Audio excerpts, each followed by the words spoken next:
The fifth pick will be made by the Detroit Pistons. Now let me say I'm the biggest hater. I hate the way that you walk, the way that you talk. I hate the way that you dress. I hate the way that you sneak this. The Detroit Pistons have hired Trajan Langdon as their new president of basketball operations. So now our offseason officially begins. We'll know in the next few weeks if we'll move on from Troy Weaver and Monty Williams.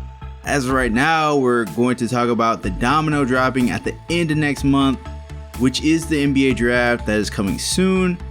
So how does Langdon affect what the Pistons do on draft night? Well, he has ties to two people in places. His former agent is Aram Telem, who's the vice chairman of the Pistons. We know that Maz Buzelis is represented by Aram's son, Michael Telem. So Mattis is in the lead for that fifth pick.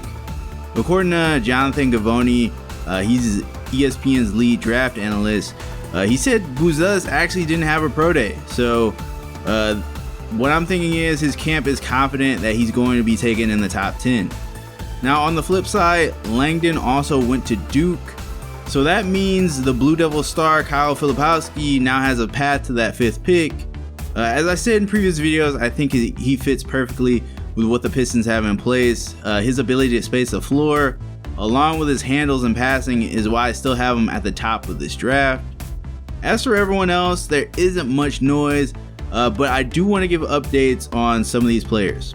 As of right now, Zachary Ricochet is playing great in the EuroLeague playoffs. He's probably going to go top 3 as a result of this. He's playing really well. He's knocking down shots. He's rebounding, which was a criticism I had of him. He's now starting to rebound the basketball, so I think he's definitely getting taken top 3. Dalton Connect hasn't been mentioned at all in reports to the Pistons. Even though I like his game, he's a good ISO scorer. He can knock down shots. I hope that changes here soon and we hear something about Connect being considered. Tristan Da Silva is a name we should all keep an eye on. Along with Dalton Connect, I'll have a video on him as well. He's the only legitimate 3-and-D player in this draft. A lot of these guys in this draft, they either give you 3-point shooting or they give you defense. It's one or the other. Tristan Da Silva is the only one that gives you both in terms of the wing position. So I think the Pistons should really take a look at him at 5 as well. Moving on to Ron Holland and Tyler Smith. Both of them looked awful in workouts. Okay, they look terrible. So I highly doubt they get picked in the top 5. Their draft stock is falling off a cliff at this point. Reed Sheppard is looking like a lock in the top 4, either to the Rockets or Spurs. He's one of the best 3-point shooters in this draft. And we've seen at the combine how athletic he is. So if he is there at 5, I feel like the Pistons would have to think about drafting him. But I still feel like the Spurs and Rockets are going to take him.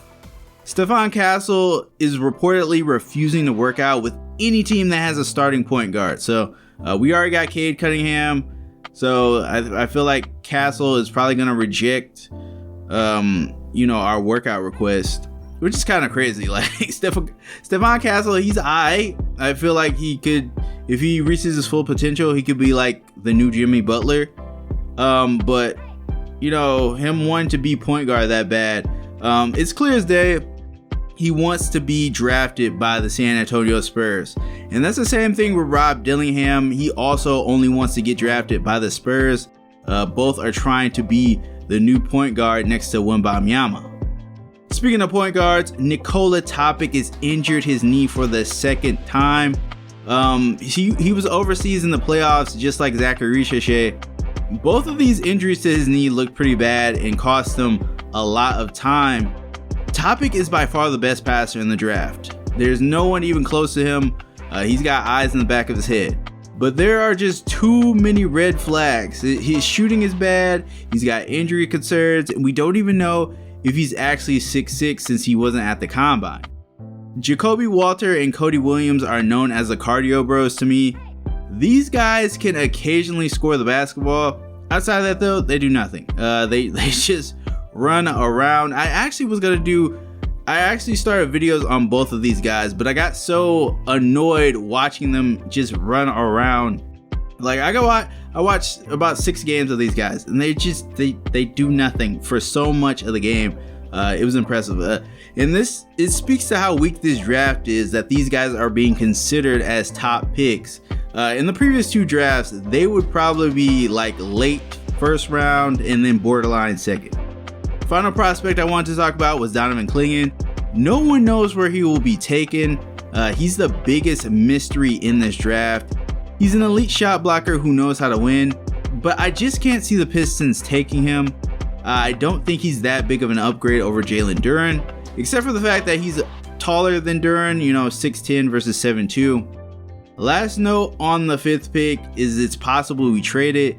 Langdon is known for making big trades. He landed the Nets D'Angelo Russell, which resulted in them making the playoffs. Same thing happened with CJ McCollum for the Pelicans, so I could see Langdon and the Pistons packaging this 5th pick with either Ivy or Stu.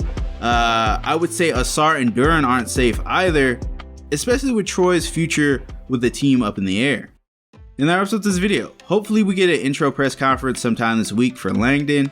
From there, we can hear more of his thought process on what he has in store for this team. As for me, I have a video on the trade targets for the squad here soon, so be on the lookout for that. Alright guys, if you're looking forward to the draft next month, hit that like button and subscribe to see more Pistons content.